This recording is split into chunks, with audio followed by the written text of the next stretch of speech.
हर महादेव 19 जुलाई 2026 रविवार आषाढ़ मास शुक्ल पक्ष षष्ठी रात्रि 2 घंटा 47 मिनिट समय पर्यंत रहिब। नक्षत्र उत्तरा फाल्गुनी संध्या 6 घंटा 15 मिनिट समय पर्यंत रहिब। सूर्योदय 5 घंटा 19 मिनिट, सूर्यास्त 6 घंटा 25 मिनिट, चंद्रोदय 10 घंटा 39 मिनिट, चंद्रास्त 10 घंटा 46 मिनिट। वर्षा पाई नक्षत्र विचार पुनर्वसु नक्षत्र वर्षा होछि। समय सीमा आरंभ 6 जुलाई 2026 मध्याह्न 12 घंटा 9 मिनिट रु शेष 20 जुलाई 2026 पूर्वाह्न 11 घंटा 13 मिनिट समय पर्यंत। ओडिशा रे पुनर्वसु नक्षत्र प्रभाव रहिब, जहा चाष अनुकूल झिपिझिपि वर्षा बा लगातार झड़ी कराई थाए। 20 जुलाई पर पुष्य नक्षत्र आरंभ हेब। जमगंड 12 घंटा 33 मिनिट रु 2 घंटा 12 मिनिट, कुलिका काल 3 घंटा 51 मिनिट रु 5 घंटा 31 मिनिट, दुर्मुहूर्त 5 घंटा 24 मिनिट रु 6 घंटा 17 मिनिट, शुभ काल अभिजित मुहूर्त 12 घंटा 6 मिनिट रु 12 घंटा 59 मिनिट, अमृत काल 10 घंटा 55 मिनिट रु 12 घंटा 32 मिनिट, ब्रह्म मुहूर्त 4 घंटा 19 मिनिट रु 5 घंटा 7 मिनिट। 19 जुलाई 2026 रविवार राहु अपराह्न 5 घंटा 31 मिनिट रु 7 घंटा 10 मिनिट समय पर्यंत रहिब। चंद्रमा कन्या राशि रे संचार करुछन्ते। 29 जुलाई 2026 रे सूर्यदेव कर्कट राशि रे विराजमान रहिबे एवं बृहस्पति सह मिशी गठन करिवे शक्तिशाली गुरु आदित्य योग। वैदिक ज्योतिष रे एही योग को धन सम्मान चाकरी व्यवसाय और सफलता पाई अत्यंत शुभ बोली मना जाए, किंतु एही शुभ योग कि समस्त 12टी राशि को समान फल देव ना किछि राशि को अधिक सतर्क रहिबाकु पड़िबो। आपणक राशि रे धन लाभ पदोन्नति नुआ सुयोग मिलिबो कि ना खर्च और चैलेंज बढ़िबो। एही भिडियो रे आमे समस्त 12टी राशि उपरे सूर्यंक एही गोचरर प्रभाव विस्तार रे जानिबा, तेणु भिडियो को शेष पर्यंत निश्चय देखंतु, कारण आपणक राशि पाई गोटिए छोट सूचना मध्य आपणक भविष्यत पाई गुरुत्वपूर्ण होई पारे। मेष राशि 19 जुलाई 2026 सूर्यदेव कर्कट राशि विराजमान अछंती, जहा मेष राशि पाई चतुर्थ भाव रहिबो। एही गोचर घर, माता, जमी, जानवाहन, मानसिक शांति और पारिवारिक सुख उपरे प्रभाव पकाइबे। घरोई दायित्व बढ़ी पारे, किंतु सठिक निष्पत्ति नेले लाभ मिलिबो। धन, जमी, घर किंबा संपत्ति संबंधी कार्य लाभर संभावना रही। अनावश्यक खर्चरू नियंत्रण करंतु। प्रेम परिवार सह अधिक समय बिताइबे। माता स्वास्थ्य और सम्मान प्रति ध्यान दियंतु। घरे शांति बजाय रखिबा पाई क्रोध को नियंत्रण करंतु। कार्यक्षेत्र चाकरी रे नुआ दायित्व मिलिबो। सरकारी काम किंबा प्रशासनिक क्षेत्र रे थिबा व्यक्ति माने भल सुयोग पाई पारंते। स्वास्थ्य मानसिक चाप और रक्तचाप प्रति सतर्क रुहंतु। पर्याप्त विश्राम और संतुलित खाद्य ग्रहण करंतु। प्रतिकार रविवार सकाले सूर्यदेव को तंबा पात्र रे जल अर्पण करंतु एवं ओम घृणी सूर्याय नमः मंत्र 108 थर जप करंतु। वृषभ राशि 19 जुलाई 2026 रे सूर्यदेव कर्कट राशि रे विराजमान अछंती, जहा वृषभ राशि पाई तृतीय भाव रहिछि। एही गोचर साहस, पराक्रम, छोट यात्रा, भाई भौणी जोगाजोग और नुआ प्रयास को प्रभावित करिब। एही समय रे आपणक आत्मविश्वास बढ़िब एवं निज परिश्रम रे सफलता हासिल करि पारिबे। धन, निज प्रयास और परिश्रम रो आय वृद्धिर सुयोग मिलिब। व्यवसाय रे नुआ सुयोग लाभदायक साब्यस्त होई पारे। छोट यात्रार मध्य आर्थिक लाभ हेबो। प्रेम और परिवार, भाई भौणी सह संपर्क भल रहिब। परिवारर सहयोग बढ़िब एवं घरर परिवेश सकारात्मक रहिब। कार्यक्षेत्र चाकरी और व्यवसाय रे नुआ सुयोग आसिबो। मार्केटिंग, मीडिया, सेल्स, लेखालेखी और कम्युनिकेशन क्षेत्र रे थिबा लोक माने विशेष सफलता पाई पारंते। स्वास्थ्य साधारणतः भल रहिबो। अधिक दौड़ा दौड़ी कारणरू क्लांति होई पारे, तेणु पर्याप्त विश्राम नियंतु। प्रतिकार रविवार दिन सकाले सूर्यदेव को तंबा पात्र रे जल अर्पण करंतु एवं ओम घृणी सूर्याय नमः मंत्र 108 थर जप करंतु। मिथुन राशि 19 जुलाई 2026 रे सूर्यदेव कर्कट राशि रे विराजमान अछंती, जहा मिथुन राशि पाए द्वितीय भाव रही। एही गोचर धन, बाणी, परिवार, संचय और खाद्याभ्यास उपरे प्रभाव पकाइबे। ଠିକ୍ ଯୋଜନା ସହ ଚାଲିଲେ ଆର୍ଥିକ ସ୍ଥିତି ଧୀରେ ଧୀରେ ସୁଦୃଢ଼ ହେବ। ଧନ ଆୟ ବୃଦ୍ଧିର ସୁଯୋଗ ରହିଛି, କିନ୍ତୁ ଅନାବଶ୍ୟକ ଖର୍ଚ୍ଚରୁ ଦୂରେ ରୁହନ୍ତୁ। ପରିବାରର ସହଯୋଗରେ ଆର୍ଥିକ ଲାଭ ମିଳିପାରେ ଏବଂ ସଞ୍ଚୟ ବଢ଼ିବାର ସମ୍ଭାବନା ରହିଛି। ପ୍ରେମ ପରିବାରରେ ସୁଖ ଓ ସମନ୍ୱୟ ରହିବ। କଥାବାର୍ତ୍ତାରେ ମଧୁରତା ରଖନ୍ତୁ, ତେବେ ସମ୍ପର୍କ ଆହୁରି ମଜବୁତ ହେବ। କାର୍ଯ୍ୟକ୍ଷେତ୍ର, ଚାକିରି ଓ ବ୍ୟବସାୟରେ ଭଲ ସୁଯୋଗ ମିଳିବ। ବ୍ୟବସାୟୀମାନେ ନୂଆ ଗ୍ରାହକ ପାଇପାରନ୍ତି ଏବଂ ଚାକିରିଆ ଲୋକଙ୍କ କାମରେ ପ୍ରଶଂସା ହୋଇପାରେ। ପ୍ରେମ ଓ ପରିବାର, ଖାଦ୍ୟପାନୀୟ ପ୍ରତି ଧ୍ୟାନ ଦିଅନ୍ତୁ। ଗଳା, ଆଖି କିମ୍ବା ପାଚନ ସମ୍ବନ୍ଧୀୟ ଛୋଟ ସମସ୍ୟା ହୋଇପାରେ। ପ୍ରତିକାର, ରବିବାର ସକାଳେ ସୂର୍ଯ୍ୟଦେବଙ୍କୁ ତମ୍ବା ପାତ୍ରରେ ଜଳ ଅର୍ପଣ କରନ୍ତୁ ଏବଂ ଓଁ ଘୃଣୀ ସୂର୍ଯ୍ୟାୟ ନମଃ ମନ୍ତ୍ର 108 ଥର ଜପ କରନ୍ତୁ। କର୍କଟ ରାଶି, 19 ଜୁଲାଇ 2026। ସୂର୍ଯ୍ୟଦେବ କର୍କଟ ରାଶିରେ ବିରାଜମାନ ଅଛନ୍ତି, ଯାହା କର୍କଟ ରାଶି ପାଇଁ ଲଗ୍ନ ପ୍ରଥମ ଭାବ ରହିଛି। ଏହି ଗୋଚର ଆପଣଙ୍କ ବ୍ୟକ୍ତିତ୍ୱ, ଆତ୍ମବିଶ୍ୱାସ, ନେତୃତ୍ୱ ଦକ୍ଷତା, ସ୍ୱାସ୍ଥ୍ୟ ଓ ସାମାଜିକ ପ୍ରତିଷ୍ଠାକୁ ପ୍ରଭାବିତ କରିବ। ଏହି ସମୟରେ ଆପଣଙ୍କ ନେତୃତ୍ୱ ଗୁଣ ବଢ଼ିବ ଏବଂ ଅନେକ କ୍ଷେତ୍ରରେ ଆଗକୁ ବଢ଼ିବାର ସୁଯୋଗ ମିଳିବ। ଧନ, ନୂଆ ଆୟର ସୁଯୋଗ ସୃଷ୍ଟି ହୋଇପାରେ। ନିଜ ପରିଶ୍ରମ ଓ ସଠିକ ନିଷ୍ପତ୍ତି ଦ୍ୱାରା ଆର୍ଥିକ ସ୍ଥିତିରେ ସୁଧାର ଆସିବ। ବଡ଼ ଖର୍ଚ୍ଚ ପୂର୍ବରୁ ଯୋଜନା କରନ୍ତୁ। ପ୍ରେମ ଓ ପରିବାର, ପରିବାରରେ ଆପଣଙ୍କ କଥାର ଗୁରୁତ୍ୱ ବଢ଼ିବ। ଜୀବନସାଥୀଙ୍କ ସହ ସମ୍ପର୍କ ଭଲ ରହିବ, କିନ୍ତୁ ଅହଙ୍କାରରୁ ଦୂରେ ରୁହନ୍ତୁ। କାର୍ଯ୍ୟକ୍ଷେତ୍ର, ଚାକିରି ଓ ବ୍ୟବସାୟରେ ନୂଆ ଦାୟିତ୍ୱ ଓ ସଫଳତାର ଯୋଗ ରହିଛି। ଉଚ୍ଚ ଅଧିକାରୀଙ୍କ ସହଯୋଗ ମିଳିପାରେ ଏବଂ ସମାଜରେ ମାନସମ୍ମାନ ବଢ଼ିବ। ସ୍ୱାସ୍ଥ୍ୟ ସାଧାରଣତଃ ଭଲ ରହିବ, ତଥାପି ଅଧିକ କାମର ଚାପ ନେବେ ନାହିଁ ଏବଂ ପର୍ଯ୍ୟାପ୍ତ ବିଶ୍ରାମ କରନ୍ତୁ। ପ୍ରତିକାର, ରବିବାର ସକାଳେ ସୂର୍ଯ୍ୟଦେବଙ୍କୁ ତମ୍ବା ପାତ୍ରରେ ଜଳ ଅର୍ପଣ କରନ୍ତୁ ଏବଂ ଓଁ ଘୃଣୀ ସୂର୍ଯ୍ୟାୟ ନମଃ ମନ୍ତ୍ର 108 ଥର ଜପ କରନ୍ତୁ। ସିଂହ ରାଶି, 19 ଜୁଲାଇ 2026ରେ ସୂର୍ଯ୍ୟଦେବ କର୍କଟ ରାଶିରେ ବିରାଜମାନ ଅଛନ୍ତି, ଯାହା ସିଂହ ରାଶି ପାଇଁ ଦ୍ୱାଦଶ ଭାବ ରହିଛି। ଏହି ଗୋଚର ବିଦେଶ ଯାତ୍ରା, ଖର୍ଚ୍ଚ, ଆଧ୍ୟାତ୍ମିକତା, ଏକାନ୍ତବାସ ଓ ଗୁପ୍ତ କାର୍ଯ୍ୟ ଉପରେ ପ୍ରଭାବ ପକାଇବେ। ଏହି ସମୟରେ ଅନାବଶ୍ୟକ ଖର୍ଚ୍ଚରୁ ନିୟନ୍ତ୍ରଣ କରିବା ସହ ଭବିଷ୍ୟତ ପାଇଁ ଯୋଜନା କରିବା ଉଚିତ। ଧନ, ଅପ୍ରତ୍ୟାଶିତ ଖର୍ଚ୍ଚ ବଢ଼ିପାରେ। ବିଦେଶ ସମ୍ବନ୍ଧୀୟ କାମ, ହସ୍ପିଟାଲ କିମ୍ବା ଶିକ୍ଷା ପାଇଁ ଖର୍ଚ୍ଚ ହୋଇପାରେ। ବଜେଟ୍ ଅନୁସାରେ ଚାଲିଲେ ଭଲ ହେବ। ପ୍ରେମ ଓ ପରିବାର, ପରିବାର ସହ ସମ୍ପର୍କ ଭଲ ରଖିବା ପାଇଁ କ୍ରୋଧ ଓ ଅହଙ୍କାରରୁ ଦୂରେ ରୁହନ୍ତୁ। ଜୀବନସାଥୀଙ୍କ ଭାବନାକୁ ସମ୍ମାନ ଦିଅନ୍ତୁ।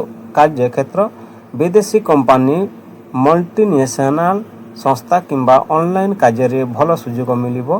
ଚାକିରିରେ ଗୁପ୍ତ ବିରୋଧୀଙ୍କ ଠାରୁ ସତର୍କ ରୁହନ୍ତୁ। ସ୍ୱାସ୍ଥ୍ୟ, ନିଦ୍ରା ଅଭାବ, ମାନସିକ ଚାପ କିମ୍ବା ଆଖିରେ କ୍ଳାନ୍ତି ଅନୁଭବ କରିପାରନ୍ତି। ନିୟମିତ ଯୋଗ ଓ ଧ୍ୟାନ କରନ୍ତୁ। ପ୍ରତିକାର, ରବିବାର ସକାଳେ ସୂର୍ଯ୍ୟଦେବଙ୍କୁ ତମ୍ବା ପାତ୍ରରେ ଜଳ ଅର୍ପଣ କରନ୍ତୁ ଏବଂ ଓଁ ଘୃଣୀ ସୂର୍ଯ୍ୟାୟ ନମଃ ମନ୍ତ୍ର 108 ଥର ଜପ କରନ୍ତୁ। କନ୍ୟା ରାଶି, 19 ଜୁଲାଇ 2026ରେ ସୂର୍ଯ୍ୟଦେବ କର୍କଟ ରାଶିରେ ବିରାଜମାନ ଅଛନ୍ତି, ଯାହା କନ୍ୟା ରାଶି ପାଇଁ ଏକାଦଶ ଭାବ ରହିଛି।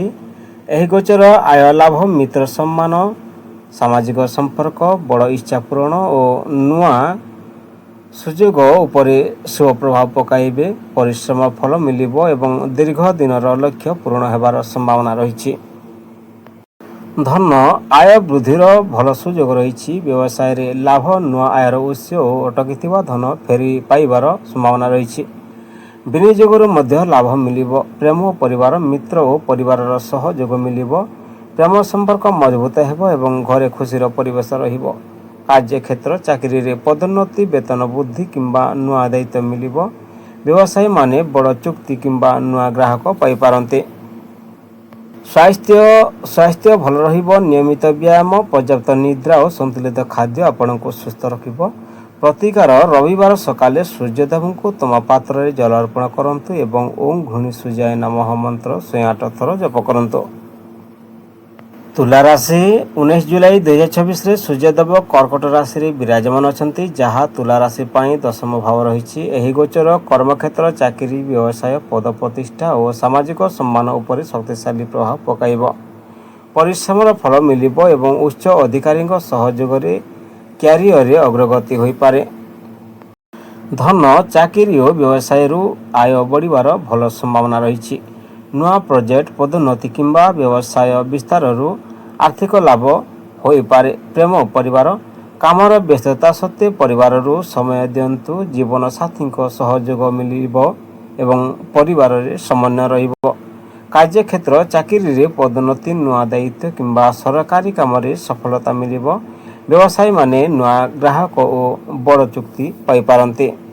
ସ୍ୱାସ୍ଥ୍ୟ, ଅଧିକ କାମର ଚାପ ନେବେ ନାହିଁ। ନିୟମିତ ବିଶ୍ରାମ, ଯୋଗ ଓ ସନ୍ତୁଳିତ ଖାଦ୍ୟ ଗ୍ରହଣ କରନ୍ତୁ। ପ୍ରତିକାର, ରବିବାର ସକାଳେ ସୂର୍ଯ୍ୟଦେବଙ୍କୁ ତମ୍ବା ପାତ୍ରରେ ଜଳ ଅର୍ପଣ କରନ୍ତୁ ଏବଂ ଓଁ ଘୃଣୀ ସୂର୍ଯ୍ୟାୟ ନମଃ ମନ୍ତ୍ର 108 ଥର ଜପ କରନ୍ତୁ। ବିଛା ରାଶି 19 ଜୁଲାଇ 2024ରେ ସୂର୍ଯ୍ୟଦେବ କର୍କଟ ରାଶିରେ ବିରାଜମାନ ଅଛନ୍ତି, ଯାହା ବିଛା ରାଶି ପାଇଁ ନବମ ଭାବ ରହିଛି। ଏହି ଗୋଚର ଭାଗ୍ୟ, ଧର୍ମ, ଉଚ୍ଚଶିକ୍ଷା, ଗୁରୁଙ୍କ ଆଶୀର୍ବାଦ, ଦୀର୍ଘଯାତ୍ରା ଓ ପିତାଙ୍କ ସହ ସମ୍ପର୍କକୁ ପ୍ରଭାବିତ କରିବ। ଭାଗ୍ୟର ସହଯୋଗରେ ଅଟକିଥିବା କାମରେ ସଫଳତା ମିଳିବ। ଧନ ଲାଭର ନୂଆ ସୁଯୋଗ ଆସିବ। ଦୂରଯାତ୍ରା, ଶିକ୍ଷା କିମ୍ବା ଧାର୍ମିକ କାର୍ଯ୍ୟରୁ ଲାଭ ମିଳିବ। ନିବେଶ ପାଇଁ ସମୟ ଅନୁକୂଳ ରହିବ। ପ୍ରେମ ଓ ପରିବାରରେ ସୁଖ ଶାନ୍ତି ରହିବ। ପିତା କିମ୍ବା ଗୁରୁ ସମୟ ବ୍ୟକ୍ତିଙ୍କ ଆଶୀର୍ବାଦ ମିଳିବ। ଧାର୍ମିକ କାର୍ଯ୍ୟରେ ମନ ଲାଗିବ। କାର୍ଯ୍ୟକ୍ଷେତ୍ର, ଉଚ୍ଚଶିକ୍ଷା, ସରକାରୀ କ୍ଷେତ୍ର, ଆଇନ, ଶିକ୍ଷାଦାନ ଓ ପରାମର୍ଶ କ୍ଷେତ୍ରରେ ଥିବା ବ୍ୟକ୍ତିମାନେ ଲାଭ ପାଇପାରନ୍ତି। କ୍ୟାରିୟରରେ ନୂଆ ଅବସର ମିଳିବାର ସମ୍ଭାବନା ରହିଛି। ସ୍ୱାସ୍ଥ୍ୟ ଭଲ ରହିବ। ଯାତ୍ରା ସମୟରେ ଖାଦ୍ୟପାନୀୟ ଓ ବିଶ୍ରାମ ପ୍ରତି ଧ୍ୟାନ ଦିଅନ୍ତୁ। ପ୍ରତିକାର, ରବିବାର ସକାଳେ ସୂର୍ଯ୍ୟଦେବଙ୍କୁ ତମ୍ବା ପାତ୍ରରେ ଜଳ ଅର୍ପଣ କରନ୍ତୁ ଏବଂ ଓଁ ଘୃଣୀ ସୂର୍ଯ୍ୟାୟ ନମଃ ମନ୍ତ୍ର 108 ଥର ଜପ କରନ୍ତୁ। ଧନୁରାଶି 19 ଜୁଲାଇ 2024ରେ ସୂର୍ଯ୍ୟଦେବ କର୍କଟ ରାଶିରେ ବିରାଜମାନ ଅଛନ୍ତି, ଯାହା ଧନୁରାଶି ପାଇଁ ଅଷ୍ଟମ ଭାବ ରହିଛି। ଏହି ଗୋଚର ହଠାତ୍ ପରିବର୍ତ୍ତନ, ଗୁପ୍ତ ବିଷୟ, ପୈତୃକ ସମ୍ପତ୍ତି, ବୀମା, କର ଓ ଗବେଷଣା ସମ୍ବନ୍ଧୀୟ କ୍ଷେତ୍ରରେ ପ୍ରଭାବିତ କରିବ। ଧୈର୍ଯ୍ୟ ଓ ବୁଦ୍ଧିମତ୍ତା ସହ କାମ କଲେ କଠିନ ପରିସ୍ଥିତିକୁ ମଧ୍ୟ ନିଜ ପକ୍ଷରେ ଆଣିପାରିବେ। ଧନ, ପୈତୃକ ସମ୍ପତ୍ତି, ବୀମା କିମ୍ବା ଅଟକିଥିବା ଧନର ଲାଭ ମିଳିବ। ବଡ଼ ନିବେଶ କରିବା ପୂର୍ବରୁ ସମସ୍ତ ଦିଗକୁ ଭଲ ଭାବେ ଯାଞ୍ଚ କରନ୍ତୁ। ପ୍ରେମ ଓ ପରିବାର, ଜୀବନ ସାଥୀଙ୍କ ସହ ସମ୍ପର୍କରେ ସୁସ୍ଥତା ରଖନ୍ତୁ। ପରିବାରର ବୟସ୍କଙ୍କ ପରାମର୍ଶ ଆପଣଙ୍କ ପାଇଁ ଲାଭଦାୟକ ହେବ। କାର୍ଯ୍ୟକ୍ଷେତ୍ର, ଗବେଷଣା, ବ୍ୟାଙ୍କିଂ, ବୀମା, ଟ୍ୟାକ୍ସ, ଚିକିତ୍ସା ଓ ଜ୍ୟୋତିଷ ସମ୍ବନ୍ଧୀୟ କ୍ଷେତ୍ରରେ ଭଲ ସଫଳତା ମିଳିବ।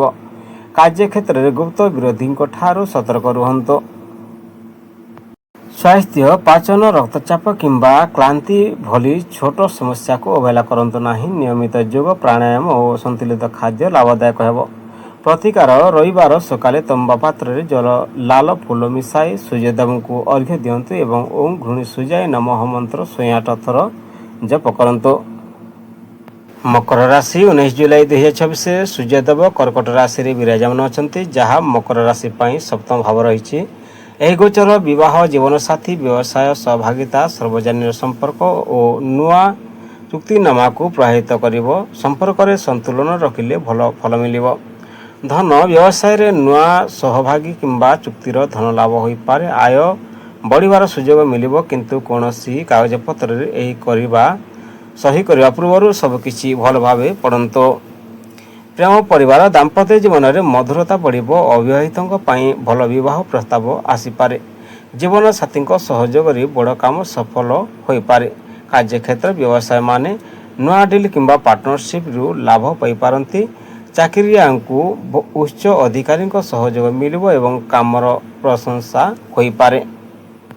ସ୍ୱାସ୍ଥ୍ୟ ସାଧାରଣତଃ ଭଲ ରହିବ। ମାନସିକ ଚାପକୁ କମ୍ ରଖନ୍ତୁ ଏବଂ ପର୍ଯ୍ୟାପ୍ତ ବିଶ୍ରାମ ନିଅନ୍ତୁ। ପ୍ରତିକାର, ରବିବାର ସକାଳେ ତମ୍ବା ପାତ୍ରରେ ଜଳ ଅର୍ପଣ କରି ଓଁ ଘୃଣୀ ସୂର୍ଯ୍ୟାୟ ନମଃ ମନ୍ତ୍ର 108 ଥର ଜପ କରନ୍ତୁ।